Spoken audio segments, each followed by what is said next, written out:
Hello, what's up? I'm here to just talk about something simple.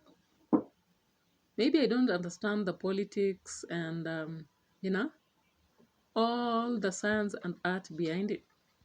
But I find myself itchy and wanting to talk about it. Yeah, so look at this. Life is not fair at all. Eh? People normally talk about karma. They talk about malipo ni hapa hapa duniani. How true is that? Now, I want you to analyze the pictures I'll attach to this and tell me what's happening. In Kenya, everything or anything is expected.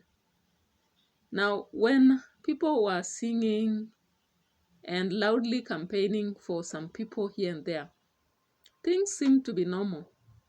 But now today, when I sit to look at politics, then I have a lot to laugh about, because normally I don't really bother much about these matters of elections.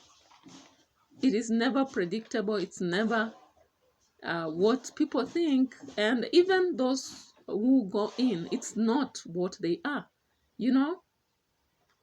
If you read Fathers of Nations, somebody says, misitu, mipya, then unapata nini?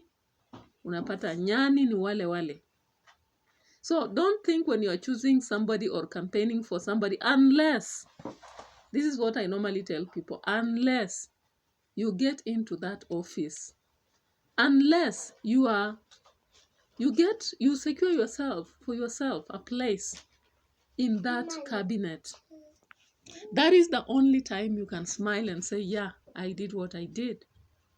This is a capitalistic nation. You like it or not. For those of you who say, money is not all, oh, money is what, it is a capitalistic nation. And let me tell you, no matter what you do, you will not eat praises.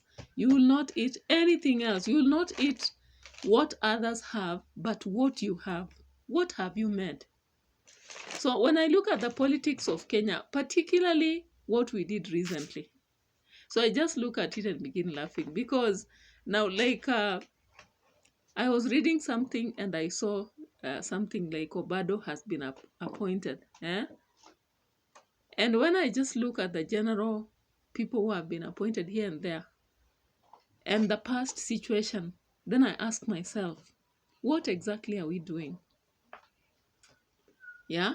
So I have a lot of questions. For those of you who have concerns just like me, if you are trying to bombard yourself and you can't really understand what is happening in politics, then you need to ask questions the way I'm asking. And if you have answers, please, what are you waiting for?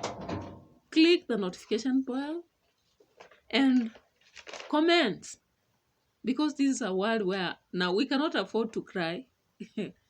If you begin crying, then you'll cry forever. And I don't think people die out of crying. But if you laugh, you make your day, because there is so much that you can cry about. Maybe you talk about the budget, you talk about the price of oil, you talk about the price of bread, you talk about the rent, you talk about taxes, you will cry a lot. You talk about fees. I saw a friend was showing us that fees is going to go up in boarding schools, that is county and sub-county, county and extra county schools. It's supposed to move to 66,000 and something. It was in a newspaper kind of. Then he was telling us national schools, it will be 73. Yeah. So you can imagine, those of you who are talking about changes, better things are coming. I don't know, maybe better things can only come from Jesus Christ. And I don't know when he will be coming. But this is just a brainstorming. I've not talked about anything, by the way, yet. I'm planning to be doing critics and, I'm just waiting for some apps and also enhancement, because you need some knowledge on how really to present this information. You need to really put together a lot of information for you to do so. And for those of you who are students, I've just finished the book that has the mastery of excerpts and essays in Fathers of Nations and the Samaritan. This book contains almost 40 excerpts from Fathers of Nations and about 30 from The Samaritan, 20 essays from Fathers of National